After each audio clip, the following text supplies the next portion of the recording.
మల్కాజ్గిరి ఈటల రాజేందర్ లీడ్లో ఉన్నాడు. 6,230 ఓట్ల లీడ్లో ఈటల రాజేందర్ ఉన్నాడు. మల్కాజ్గిరి పార్లమెంట్ పరిధిలో ఎల్బీనగర్ సెగ్మెంట్లో బీజేపీ అభ్యర్థి ఈటల రాజేందర్ 2,630 ఓట్ల లీడ్లో ఉన్నాడు. ఈటల రాజేందర్కు 8,811 ఓట్లు వచ్చినాయి. కాంగ్రెస్ అభ్యర్థికి 2,581 ఓట్లు వచ్చినాయి. ఇక బీఆర్ఎస్ అభ్యర్థికి రాగిడి లక్ష్మారెడ్డికి 1,418 ఓట్లు వచ్చినాయి. ప్రస్తుతం ఇంకా కౌంటింగ్ కొనసాగుతూ ఉంది.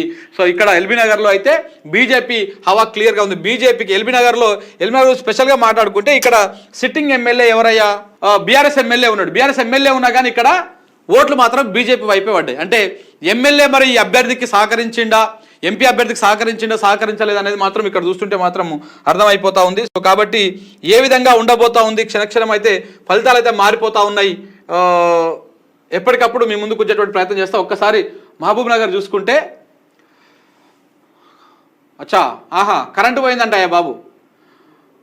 మహబూబాబాద్ పార్లమెంటు సెగ్మెంట్ కౌంటింగ్ కేంద్రంలో విద్యుత్ అంతరాయం, సోషల్ వెల్ఫేర్ రెసిడెన్షియల్ పాఠశాలలో ఏర్పాటు చేసినటువంటి మీడియా పాయింట్ కరెంటు సరఫరా చేసే మీటర్ ఫ్యూజ్ కాలిపోయిందంట. ప్రాబ్లం ఫ్యూజ్ కదా. సో 8 గంటలకు కౌంటింగ్ ప్రారంభమైన కొద్దిసేపటికే పవర్ పోయింది. దాదాపు అరగంటకు పైగా విద్యుత్కు అంతరాయం ఏర్పడింది. ఎన్నికల ఫలితాల వివరాలు సమాచారం తెలియక సిబ్బంది ఇబ్బందులు పడుతున్నటువంటి పరిస్థితి కూడా కనబడతా ఉన్నది.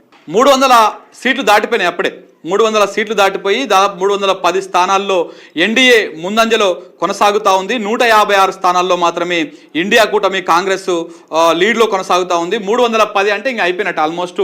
అంటే ఇదే లీడ్ కనుక ఇట్లనే కొనసాగితే ప్రభుత్వము మరొకసారి మూడవసారి హ్యాట్రిక్ విజయము మోడీ కొట్టబోతా ఉన్నాడు. మూడవసారి ముచ్చటగా ప్రధానమంత్రిగా మూడవసారి ప్రమాణ స్వీకారం చేసేటువంటి అవకాశం కనపడతా ఉంది. ఇటు తెలంగాణలో కూడా బీజేపీ బాగానే ప్రభావం చూపిస్తూ ఉన్నది.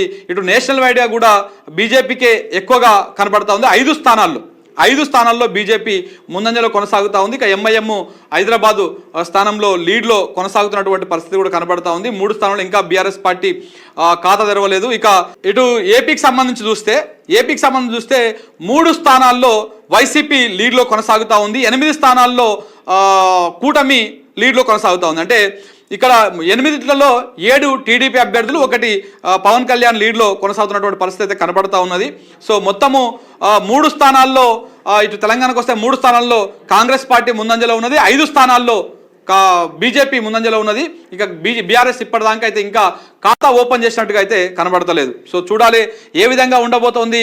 క్షణక్షణం ఉత్కంఠగా మారిపోతోంది.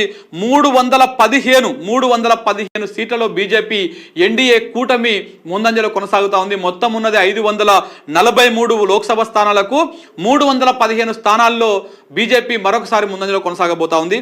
సో మొత్తానికి ఒక అయోధ్య రామ మందిరము, మోడీ ఇదంతా కూడా ఈ వేవ్ కూడా కనబడుతున్నటువంటి పరిస్థితి క్లియర్ కట్గా అర్థమవుతా ఉంది.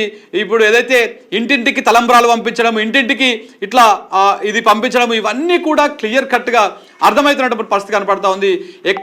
అంటే హిందుత్వ ఎజెండా చాలా అద్భుతంగా పనిచేసింది బీజేపీకి అని చెప్పవచ్చు.